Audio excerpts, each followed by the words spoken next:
him up. There you go. There you go.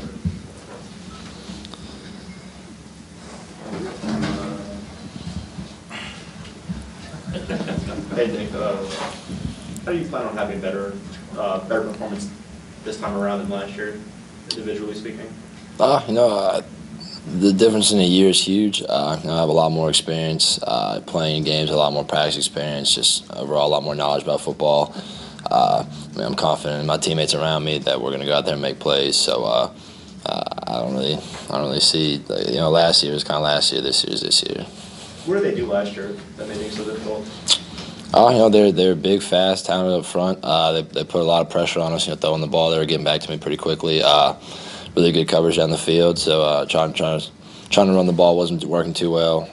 Throwing the ball wasn't working too well. So they just kind of shut us down offensively. Nick, last year a lot of your teammates said post game that you earned a lot of their respect because you kept getting up after some big hits last year. Where do you think that relationship has kind of grown this year between you and your teammates? Because it really seems like it's your team. I took a lot of big hits last year. That's true. But it wasn't I was going to stay down. My team needed me, and I was going to get up and play through whatever it was. The same this season. I'm taking some big hits and pop right back up. So it's really just about kind of getting through it, fighting through it, and just playing for your teammates. But that respect is kind of it's grown since then, and it's gone through a whole off season and almost a whole another season now. So it's just grown into a lot of respect around the team, and it's kind of grown into me really stepping into a leadership role. Along those lines, Nick, just talk about your young receivers, in particular Reggie, who got his first start Saturday. Kind of evaluate how they're coming along for you. We have a lot of injuries at wide receiver. Some older guys out and some younger guys having to step in. Like you said, Reggie's been showing a lot in practice. He's doing really well. I thought in the game he played well too. He's progressing like we think he would. He has the ability to go make plays and really stretch the field. So hopefully we can make that happen. Since last November, you and Ayers have been a pretty good duo on the backfield. Just talk about his.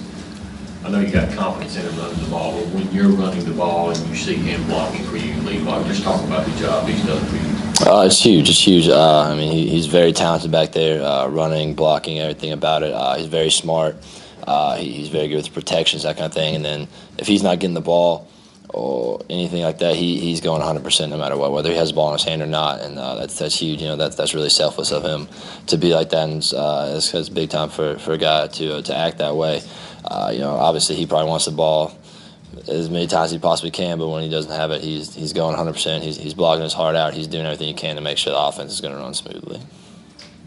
Coach Bowman was talking about that the reason why he thinks you're so successful running the ball is you just make pretty good decisions with the option calls and everything like that. What goes into that? Do you try to guess what the defense is doing before the player? Do you truly read it in that second? When it's going well, how do you do those option plays so well? It just kind of comes down to preparation for the game. In these certain looks that there's going to be an opportunity if this guy goes this way or this happens that in this look that I could pull the ball here but truly it just kind of is in the moment. You're reading a guy and whatever you feel. If you feel like you can beat him around the edge, then you pull and go. If not, you hand it off, kind of thing. If you're ever unsure, does the tie go to you? the tie goes to whoever's going downhill already. So if I feel like there's a possibility that I could pull it, but maybe not, and Ayers is really going like a downhill run, I'm going to hand it off and make sure at least get back to the line of scrimmage more than taking a chance and getting blocked and getting tackled in the backfield and losing yards. Coach Baldwin said that the offensive identity of this team is taking on kind of a pounding, kind of a slow, methodical drive kind of thing. Do y'all view yourselves that way as an offense, as a team that kind of pounds on people? When you're having 8, 10, 12 play drives that are eating up a lot of clock and just moving the ball a chunk at a time, then I guess so. I think of our offense as whatever the defense is giving us, we're going to take. So I would love to score on one play every time, trust me. But whatever we get, we take, and we're just going to keep moving the ball no matter what it is. When you structure an offense around taking what you're given, how do creating explosive plays fit into that? It's just recognizing the looks that you can have to have an explosive play and capitalizing on it. So just hitting the throws or making the catches downfield. It's been there. We've just kind of been off a little bit.